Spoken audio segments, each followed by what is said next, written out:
foi a primeira forma de governar, a primeira forma de autoridade que a nossa sociedade humana já teve? Qual foi a primeira forma de governo que... eu não diria nem governo, porque essa palavra governo traz uma bagagem muito atual. Mas qual a primeira forma de autoridade que nós, seres humanos, tivemos na nossa história? Qual que você acha que é? O primeiro modelo de autoridade foi o pai de família, a mãe de família, a família. O núcleo familiar, por milhares de anos, foi a única forma de poder que existia. Por incrível que pareça, o núcleo familiar é a primeira forma de sociedade.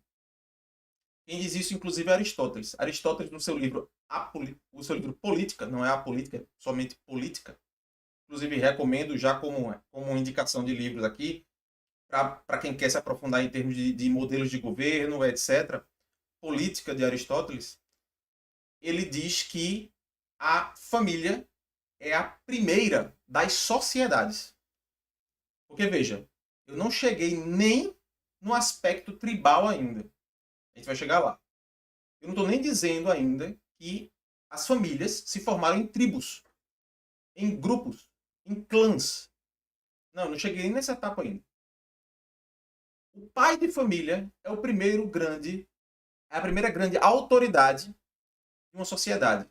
Quando não existia mais nada que a gente pudesse dar nome em termos de poder, em termos de autoridade. Então, o primeiro poder que existiu foi o poder do núcleo familiar. Rousseau diz que a família vem antes da sociedade. Isso é uma frase de Rousseau. Veja, eu peguei Aristóteles lá da antiguidade e Rousseau da modernidade. Eles estão falando a mesma coisa. A família vem antes da sociedade, diz Rousseau. E Aristóteles diz a mesma coisa. Observe. Depois, numa etapa posterior, quando essas famílias vão crescendo, elas se formam em uma outra etapa, um outro aspecto de poder, que são as famosas sociedades tribais. Não entenda, olha, observe isso, não entenda tribo como indígenas brasileiros somente. Tá? Não entenda tribos como somente grupos mais primitivos de um certo continente ou de uma certa região. Não. Todo ser humano, a sociedade humana inteira, passou pela fase tribal. Antes de existir rei, antes de existir monarquia, antes de existir feudalismo, antes de existir monarquias medievais, antes de existir impérios, que inclusive já a gente vai discutir a diferença entre reino e império. Tá? Antes de tudo isso, os seres humanos se agruparam em famílias. Um núcleo, outro núcleo, outro núcleo, e esses núcleos individuais, familiares, formaram uma tribo. Essas sociedades tribais tinham um líder tribal. Veja, muitos poderiam dizer aqui que a primeira forma de poder, de autoridade que existiu na história humana seria o líder tribal. Nem ele foi. Nem o líder tribal foi. Como eu disse, o núcleo familiar, por muitos anos, foi a única forma de poder.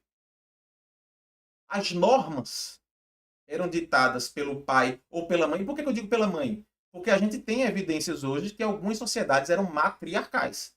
Elas não eram somente patriarcais. O ser humano não era somente patriarcal. Ele era majoritariamente patriarcal.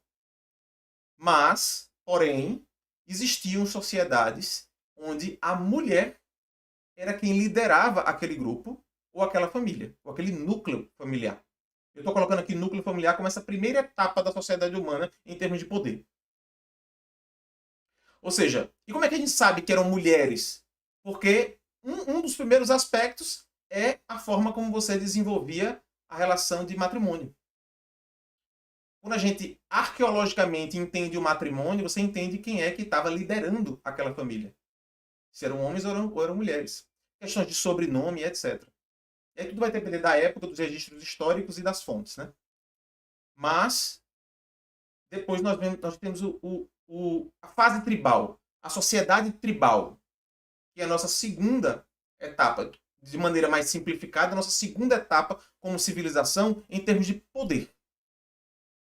Observe, o rei, por mais primitivo que seja, ele nem existe ainda nessa etapa. Ele nem existe. Na fase tribal é que nós vamos ter as primeiras identidades de líder de um grupo inteiro, de várias famílias subordinadas a um líder tribal, a uma mesma autoridade, a uma mesma personificação de poder. Tá? E essas tribos, não importa se eu estou falando de tribos europeias, asiáticas, africanas ou americanas, não importa nesse caso, mas essas tribos, elas começavam a colocar esses líderes para governá-las. E esses líderes começaram a se formar em anciãos. Quem eram os anciãos? Cláudio, professor, poder matriarcal, assim o senhor tira embasamento da ideologia feminista. Não vamos entrar nesse aspecto. Olha, isso é anacronismo, Cláudio. Isso é anacronismo. Você está olhando com a visão de hoje. Você está olhando com a visão de hoje. Um fato que a gente está falando de milhares de anos. Entendi que você tá fazendo uma brincadeira, mas essa visão de feminismo é uma visão absolutamente atual. Né? Quando eu falo atual, de anos para cá. A gente não tinha absolutamente nenhuma discussão sobre gênero, sobre qualquer coisa desse tipo, na antiguidade, por exemplo. Ou na pré-história, por exemplo. Zero. Zero, tá? Então, vamos lá, voltando. A questão tribal, a gente vai ter esses anciãos que vão ganhando poder dentro dessas tribos. Perceba, eu estou caminhando para o surgimento do rei. Eu estou caminhando para o surgimento do monarca, que a gente vai entender melhor a essência de uma monarquia. O porquê de uma monarquia. Por que existem reis? Né? E tribo, pessoal, ela está muito ligada a grupo étnico. Né? Historicamente, uma tribo é um povo que fala normalmente a mesma língua, que tem os mesmos valores, que tem a mesma história. Isso configura um grupo étnico. Que é outro problema do anacronismo. Nós, brasileiros, por exemplo, nós não entendemos isso. A gente não entende o que é grupo étnico. A gente não entende o que é identidade étnica. A gente não entende o que é nacionalismo étnico. A gente não entende o que é nacionalismo em termos de busca por uma pátria ou de um grupo. Esse mesmo grupo que tem a mesma língua, que tem a mesma história, quer construir um país para si. A gente não entende o que é isso. Porque nós somos uma nação multiétnica e nós temos uma história de colonização, nós temos uma história recente. Então, o que os europeus vivem nessas questões étnicas... Vê, você acha que uma discussão feita o Hitler fez lá na Segunda Guerra Mundial sobre supremacia germânica, você acha que isso colaria aqui no Brasil de maneira hegemônica? Acho muito difícil. Porque nós temos um descolamento dessa questão. Né? Mas a sociedade humana ela foi formada em grupos étnicos. A sociedade humana foi formada por grupos que tinham uma coesão. Eles eram homogêneos quase. Então, essas tribos que vão surgir, que vão formar uma nova forma de autoridade, elas tinham uma identidade em comum. E quem era diferente dessa tribo era um bárbaro. O termo bárbaro ele só vai surgir na época da Grécia e posteriormente em Roma, mas a ideia de bárbaro já existia desde antes.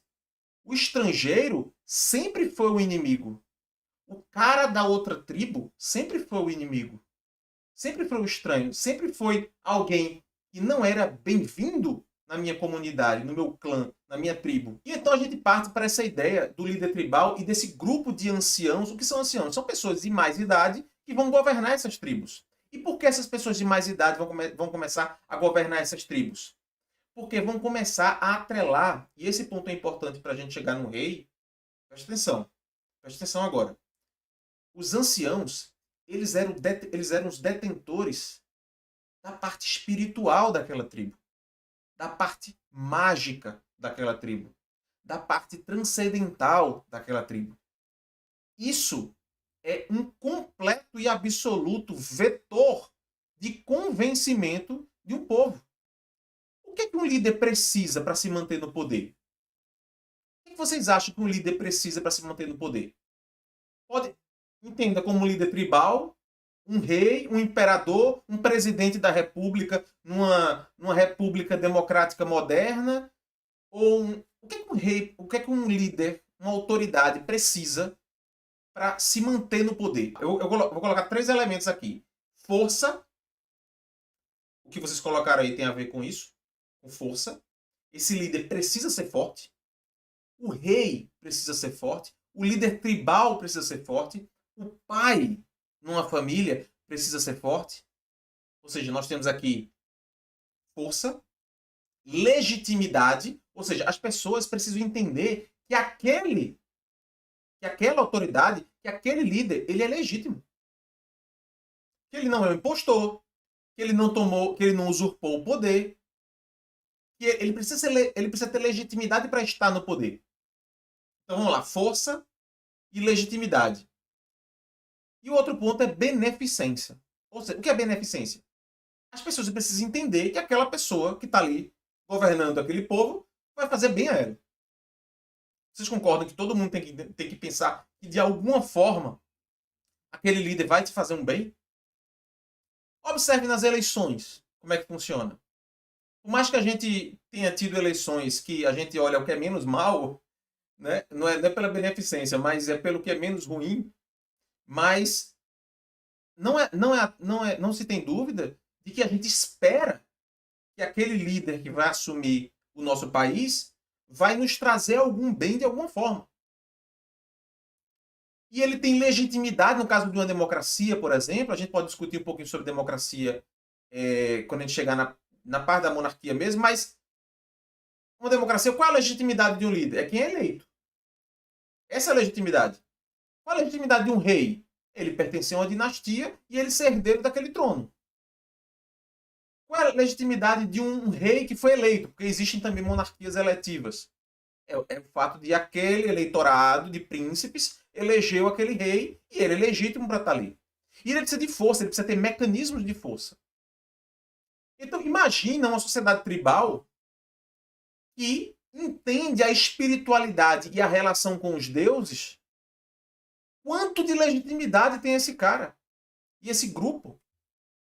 Poxa, ele fala com os deuses. Ele fala com os deuses e dita as diretrizes para o que a gente tem que fazer.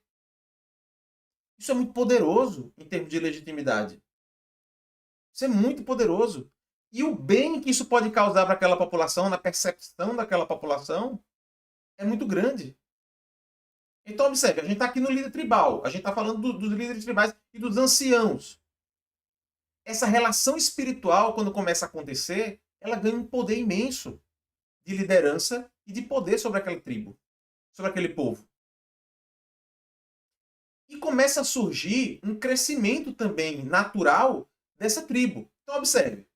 A gente começou com um núcleo familiar, depois com a formação desses núcleos familiares em clãs que vão formar tribos, e essas tribos vão começar a crescer. Quando elas vão começar a crescer, o que é que inevitavelmente vai acontecer? Guerra.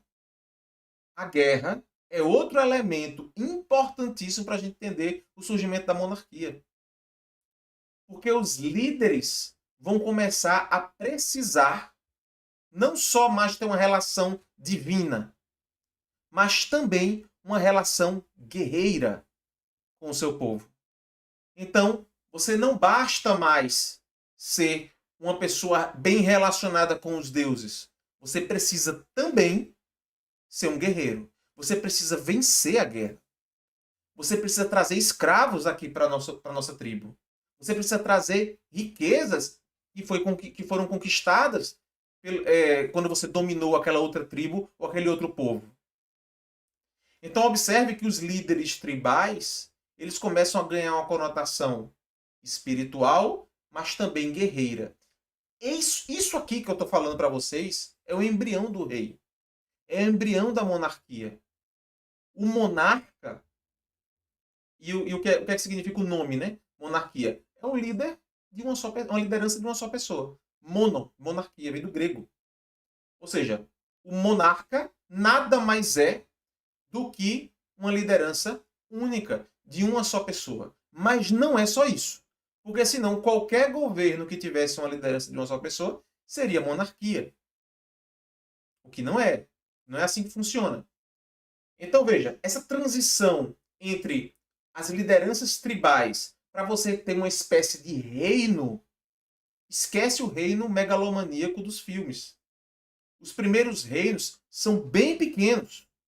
Os primeiros reinos são minúsculos, de um pequeno povo. Tanto é que o comum, e quando a gente for diferenciar reino de império, a gente vai ver isso, o comum é a gente entender que o reino, o rei, na verdade, é um governante de um único povo.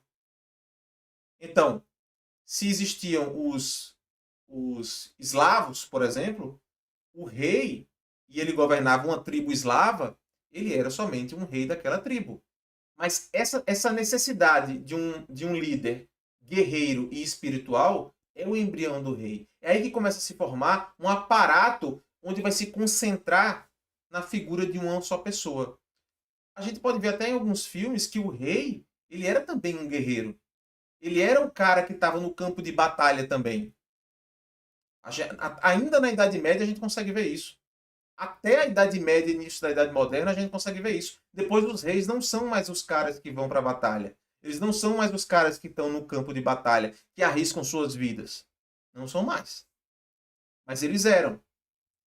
Fruto dessa herança tribal, que foi nossa primeira forma de sociedade coletiva, mais ampliada, depois do núcleo familiar.